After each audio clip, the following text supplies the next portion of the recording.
Hello, Andrew. What's up? Or should I call you Drew? Call me Drew. Fine. This is Nate and Drew here. Yes. We've got something special for all y'all, right? Yeah. A little throwback to Soul, but Soul. Yes. yeah, I heard it went back in theaters. Yes, so did a little Soul bit of was in rerun. theaters recently. Okay. Disney re-released a bunch of their movies that came out during COVID that never got a theater release, so they re-released them. I forget when. So maybe Soul has a resurgence of popularity, and by Soul we mean Soul. Yes.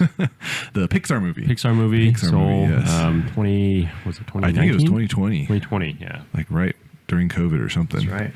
So, what are you going to talk to us about? Yeah. Well, I think first I want to kind of share my story of like how I sort of viewed the movie and movies in general. Yeah. I grew up kind of watching tons and tons of movies. Yeah, like, totally. Like a lot of anime, a lot of Naruto, a lot of Arthur, a lot of Sabrina the Teenage Witch, anything. You name it. Like, nice. I watched tons of movies. Yeah, for Dragon sure. Ball Z, right? And I just remember feeling like, you know what, this is what I need to do to just like enjoy life, watch a lot of TV. This is the key to happiness, basically, right? Yeah. Saturday mornings from like 6 a.m. to 12 p.m. Is that still a thing? It was a thing. Is it still a thing? I have no idea. Did Saturday they show morning cartoons? Y'all still now that do you can that? stream anything, anytime, It's right? true. Like, why bother doing it on Saturday morning? Now you don't feel that intense boredom that I felt. And that was actually the boredom that made me long or want more out of life. Because as soon as like 12:01, 12:02 would hit, I'd be like, this is so sad. It's over. It's over. It's over. My cartoons are over. Right. And so basically all I'm saying is like, I love TV, love media, good in my mind. All right. But when I got to college, it was like a small passion of mine to just dissect media, like talk about what is this movie trying to tell me? What is this TV show trying to tell me? Right. I took this class on cinematography, like how people like come together to make movies and what it is they do with the camera to make it like make you feel certain things. A lot of money goes into that to like make you feel a certain way, right?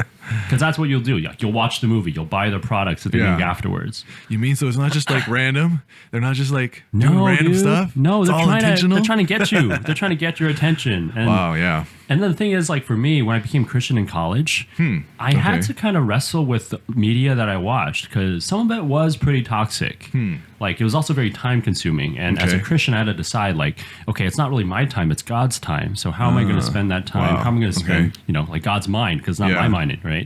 So instead of like passively taking it in, I wanted to kind of take a critical look at not just like Christian things, but even like non-Christian things. Yeah, for sure. Because as like a Christian, I believe that, Christ is in all these other things that, are sort of like reflecting what Christians value. Yeah. And I don't know if maybe you've heard this before, like media is bad. I think a lot of Christians sort of might say that. Yeah. It's kind of true. Like it lowers your attention spans. It's all about escapism. It's all about trying to get you to buy into a product. But at the same time, I think there's a lot you can learn from it. A lot of value that can come from it. Yeah. I was thought about it in terms of like what Calvin and Hobbes, they have like this comic strip in the past. I think it's like media or TV is like the opiate of the masses. Yeah. You know that term? Totally. Yeah, I can send I'll send it later for the video, but there's like this comic strip that showed that, right? And I had always thought that in my own mind before I became Christian, like I don't need religion, God, opiate of the masses. It's all just a crutch. You got your own crutch. I got my own crutch. Yeah, I got TV. I've got my way of escaping. Interesting. Right? Okay. Totally. So it was the drug of my choice. Okay. I see. 100%. Interesting. And it's like when I became a Christian, all of the realizations that I had that came with it of like why I longed for so much that never really satisfied, it found its reasons in God. It's found its reasons in like because I was made for more.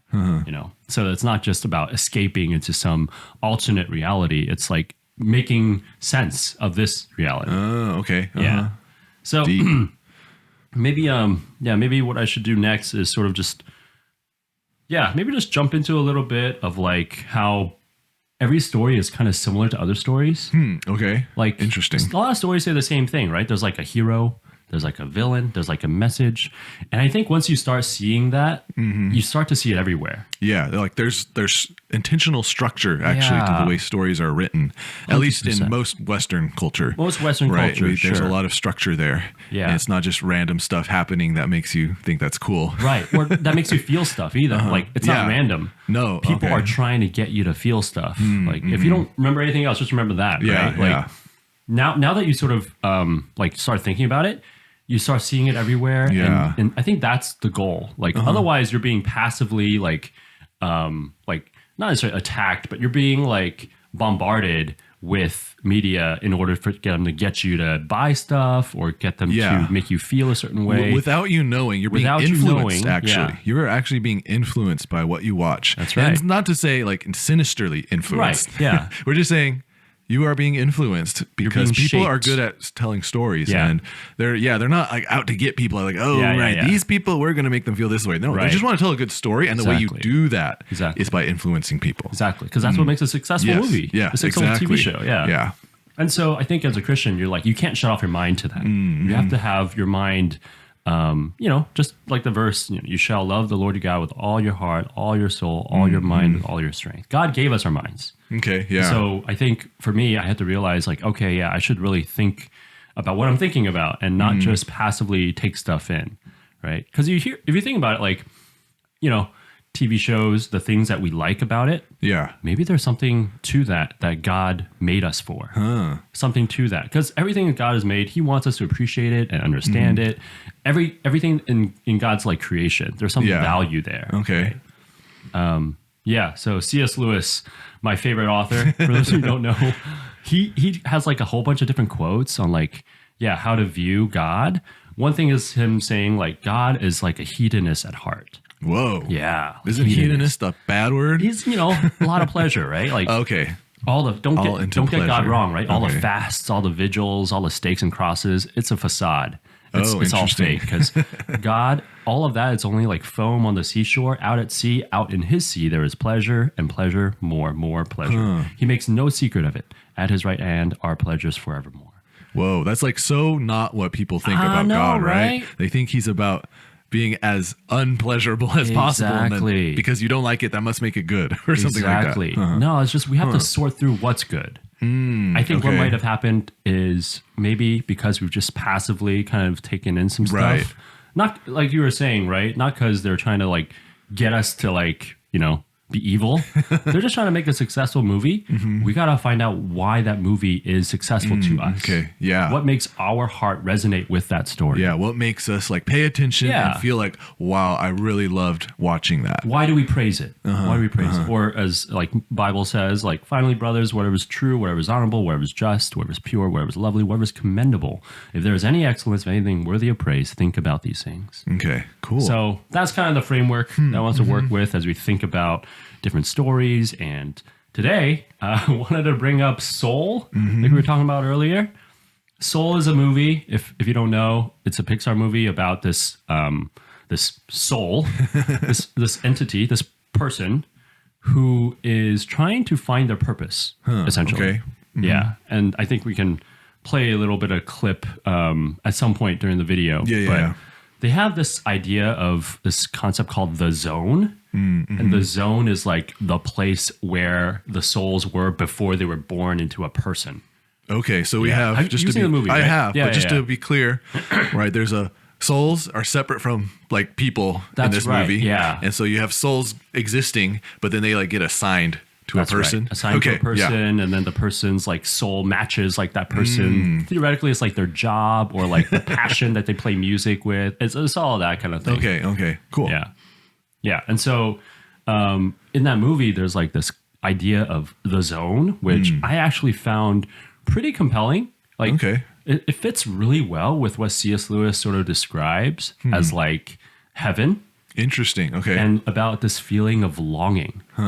So, I guess I'll spoil the entire movie. There's this guy, his name is Joseph Garner. He's a musician, but he plays music, but there's times when he kind of forgets himself and he enters into like the zone. Oh, okay. So he as a person is like in the zone, like we would say, like right? In the zone. We play basketball, you know, like where you're not thinking about it. You're just going. You're just sort of living the way that you're meant to live in a way, right? And so, what was I saying? Oh yeah. So this whole idea of like longing, when you tap into the zone, people can feel a sense of like, you know what, this is what I was made to do. Oh, okay, interesting. This is my purpose in life. This is my passion. But then C.S. Lewis is saying like, nah, that's not quite right. What you found was actually just a remembering.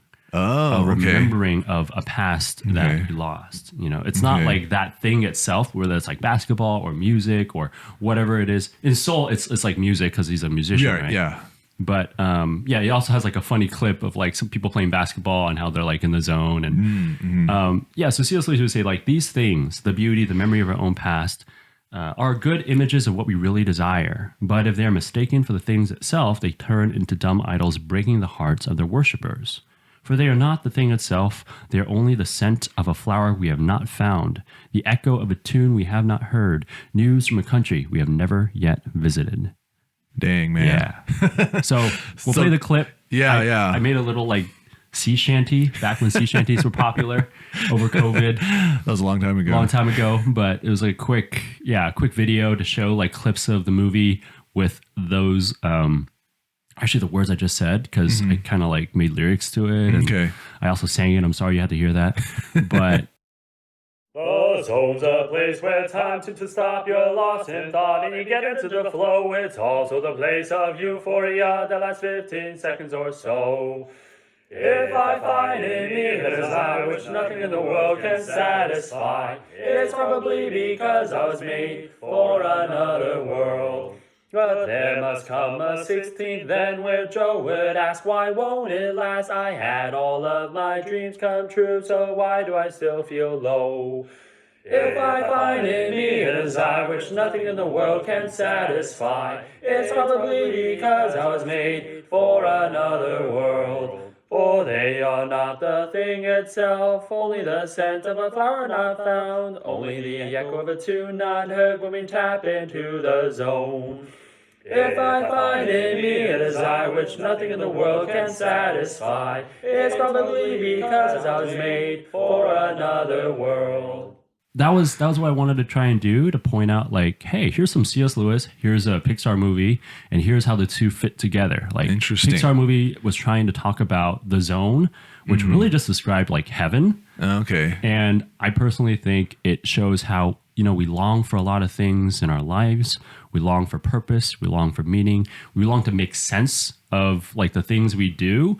And you know that feeling you get where like, I was telling you earlier, like you watch TV and you're like in the zone for 6 a.m. to 12 p.m. You're in another world. This is it. And then it's 12:01 and it's 12:02 and you long for more. And you realize it just wasn't satisfying what you really want. Like it would break my heart if all I did was watch TV when I realized that 12:01, 12:02 was going to come. And that was the feeling that I see. Y'all will never have, because you don't watch TV. You watch it whenever you want. Exactly. You watch it whenever you want. But that feeling, that longing, that's a real thing that a lot of people can feel. A lot of people can feel that I felt. And one of the reasons why I became a Christian, because, you know, I think there's a way for that longing to be satisfied. Okay. That's more than just God, or more than just like from like media or the things, or like whatever puts you into the zone, basically, puts you into right? The zone. Yeah. That's just to recount for our viewers, right? Because that C.S. Lewis quote was deep, man. Yeah. Okay. It's like what people would say. Oh, you're in the zone, right? Yeah. That the movie's kind of pointing out. Well, people will say, "Oh, that must be my calling or something," because I get so into it and it makes me so happy. Yeah. But then when you get out of the zone, you're sad. Which this is what happens to this guy in the movie. Exactly. Yeah. You see this guy when he's playing, he's so happy. Yeah. He's in the zone. He's like in another world, basically. He gets a success too. He becomes like a successful musician. He gets what's it called? 10 minutes of fame or whatever. Yeah.